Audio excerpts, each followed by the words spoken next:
Goeiemôre vriende, ons is die Here innig dankbaar dat ons andermaal weer kan saam wees so rondom sy woord. Ons is die Here innig dankbaar dat hy vir ons opgewek het, dat ons die nuwe dag kan aanskou en dat ons kan weet dat hierdie dag is deur die Here gemaak en ons kan daaroor juig en bly wees. Ek wil u groet met die woorde van Psalm 119 vers 105. Daar staan: u woord is 'n lamp vir my voet en 'n lig vir my pad. Vriende, in hierdie donker duister wêreld waarin u en ek onsself bevind, het ons nodig om die Bybelboek oop te maak.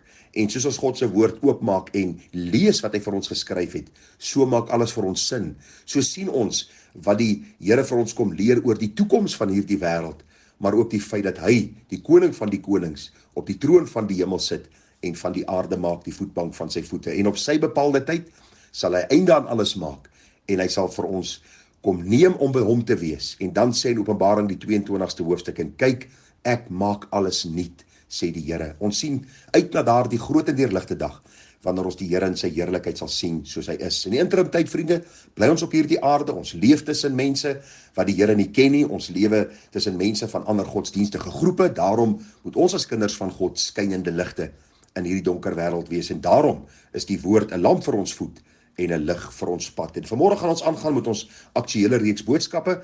Ons is nou by deel 37 en u sal sien vanmôre is 'n uitvloeisel van ons boodskappe wat ons so 'n week of 2 terug met u hanteer het oor die gee van tiendes en offergawes. Nou ons gaan vanmôre 'n bietjie kyk na die gedagte: kan ek 'n tiende van my tyd gee in plaas van geld?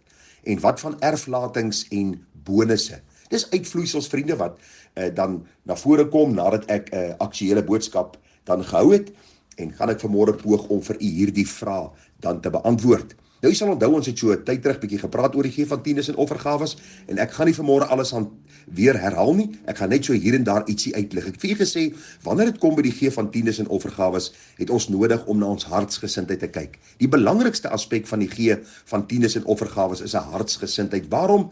Want die Here het niks van ons nodig nie. Die Bybel leer vir ons in Psalm 24 vers 1, dat die aarde behoort aan die Here en die volheid daarvan, die wêreld en die wat daarin woon. Ek het vir u gesê, vriende, ons gaan niks saamvat as ons sterwe nie. Ons los alles net hier. Die Bybel sê, naak het ons in die wêreld ingekom en naak sal ons uit hierdie wêreld uitgaan. Daarom is dit belangrik om ons hartsgesindheid voor God reg te hê wanneer ons gee vir die saak van die Here en vir die werk van die Here. Ek het vir u Bybelse voorbeelde genoem waar mense ruimskoots gegee het vir God se werk en hoe die Here ook dan sy seën gebied het op daardie werk wat gedoen was, die oprigting van die tabernakel, die bou van die tempel en al die gepaardgaande dinge. Ek het vir u gesê dat die Bybel leer vir ons ook dat die Here vir ons in die woord opdrag gee om ons tiendes en offergawes te gee. Nou daar is 'n bietjie 'n debat oor is die Ou Testamentiese wette op ons van toepassing. Ek het al reeds 'n boodskap daaroor gepreek, vriende, en u het gesien ook die 3 aspekte wat ek daar aangespreek het. Maar ek het vir u gesê dat die Here sê vir ons dat ons moet gee, soos die woord vir ons dit baie duidelik leer, na gelang van ons voorspoed moet ons gee vir die werk van die Here. Ons gee omdat God vir ons goed is. God gebied sy seën op die getroues, en ons as rentmeesters gaan ook rekenskap gee van hoe ons opgetree het met dit wat God aan ons toevertrou het. Nou vanmôre gaan ons bietjie die vraag beantwoord is, kan ek 'n tiende gee van my tyd in plaas van my geld?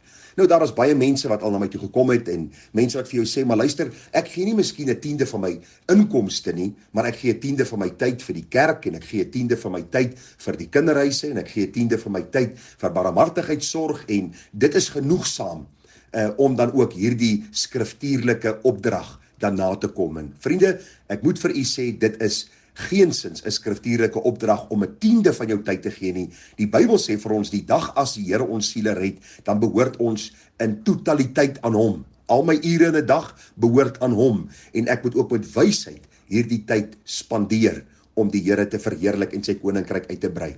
Ja, ek het nodig om met wysheid vir die Here te vra, Here, help my om in my werksplek u evangelie te verkondig. Daar in my buurt, by my sportklub, waar ook al ek beweeg, dat ek dan 'n lig sal wees in hierdie donker wêreld en dat ander Jesus in my sal sien. So vriende, die gedagte van 'n tiende van my tyd in plaas van 'n tiende van my geld is maar 'n leuen wat in die kerk hier rond te doen en onder in aanhalingstekens Christene om nie getrou te wees in die gee van die tiendes en offergawes soos die Here dit van hulle vra nie. So 'n tiende van jou tyd, vriende, daar's nie so Bybelse ding nie, daar is geen skrif daarvoor nie. Daarom kan ek vir u sê, jou hele lewe behoort aan die Here.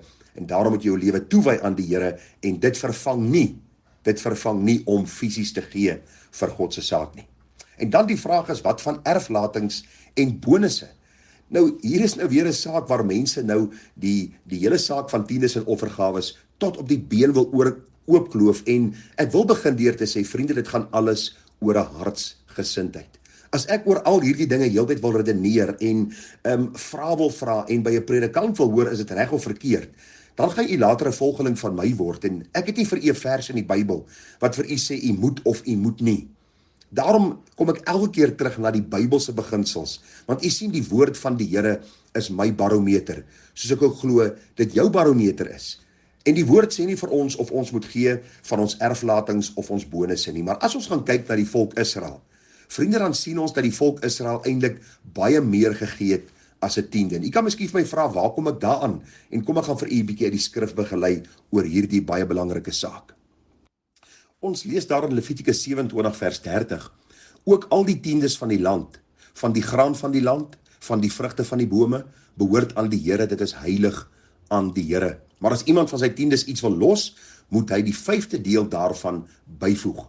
Wat betref al die tiendes van die beeste en die kleinvee, alles wat onder die herderstaf deurgaan, die tiende moet aan die Here heilig wees. So as daar 'n boer was en hy het graan gehad en hy het vrugtebome gehad en hy het diere gehad, het hy 10% van elke ding gegee, van die graangewasse as ook van sy diere. So baie van die kommentaarskrywers reken dit kom neer tot op 'n 30% van hulle inkomste. Maar vriende, die beginsel, en dit is wat ek vir u wil deurgee vanmôre, nie om vanmôre vir u te sê u moet 30 of 40 of 50% gee nie. Ek is nie hier om vir u 'n wet te maak nie. Maar die Bybel leer vir ons dat hierdie volk na gelang van hulle voorspoed moes hulle gegee het vir die saak van die Here. En ek wil vir u ook sê, wanneer ons voorspoedig is in ons lewe, wanneer die Here ons seën met 'n erflating of met 'n bonus, dink ek het ons nodig as kinders van die Here om te sê, Here, u seën my met meer as wat ek normaalweg kry, met iets ekstra wat ek nooit sou gehad het nie, en daarom wil ek vir u saak gee. Ek moet vir u sê, wanneer ek 'n bonus kry, dan vat ek 'n 10de deel daarvan en ek gee dit vir die saak van die Here. Waarom?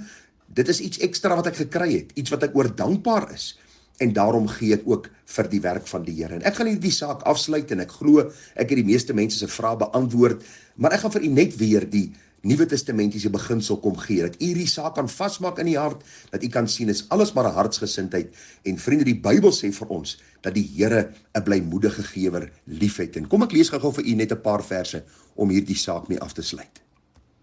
Die apostel Paulus skryf nou aan die gemeente in Korinte, en hy skryf daar in 2 Korintiërs 9 vers 6. Hy sê, wie spaarsaamlik saai, sal ook spaarsaamlik maai, en wie volop saai, sal ook volop maai. Laat elkeen gee, soos hy hom in sy hart voorneem, nie met droefheid, of uit dwang nie, want God het 'n blymoedige gewer lief.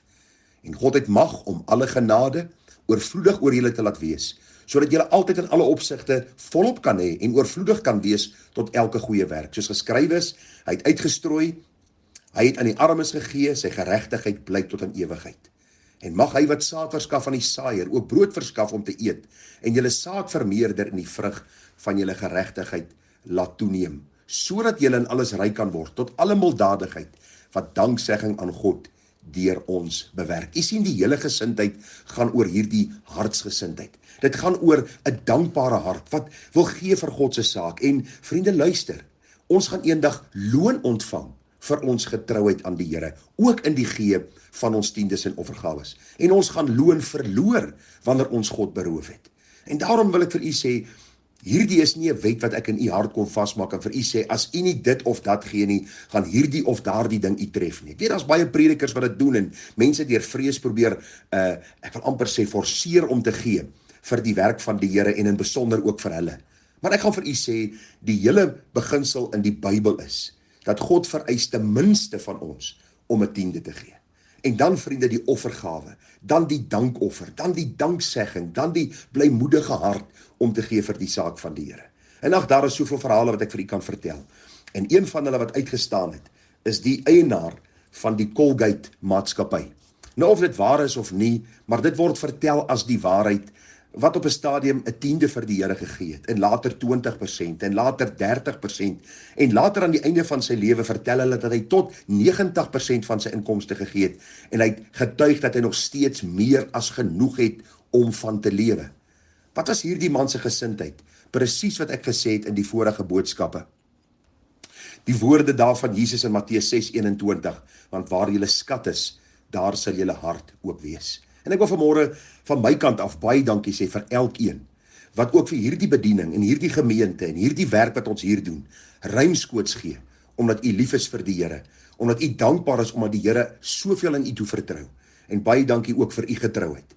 En mag die Here u getrou vind om te bly gee vir sy saak, om hom te verheerlik, om eer te bring op sy naam, sodat u ook eendag voor hom kan staan en die mooi so uit sy mond kan hoor. As u miskien nog een van hulle is wat vanmôre styf vashou aan dit wat aan jou toevertrou word, wees verseker, die Bybel sê vir ons, is baie beter om te gee as om te ontvang. Is baie saliger om te gee as om te ontvang. Wat 'n blymoedige hart is daar net nie, wanneer 'n mens gee vir God se werk, vir God se saak, vir hulle wat minder as jy het, en jy sien ook hoe die Here verheerlik word daardeur. Mag die Here u seën en ek vertrou dat u antwoorde gekry het op u vrae, en mag die Here ook vir ons gebruik as sy kinders, om 'n voorbeeld te wees vir die wêreld van mense wat die Here liefhet en dan ook gehoorsaam is aan die waarheid van sy woord. Groete vir u en 'n mooi dagie verder. Tada.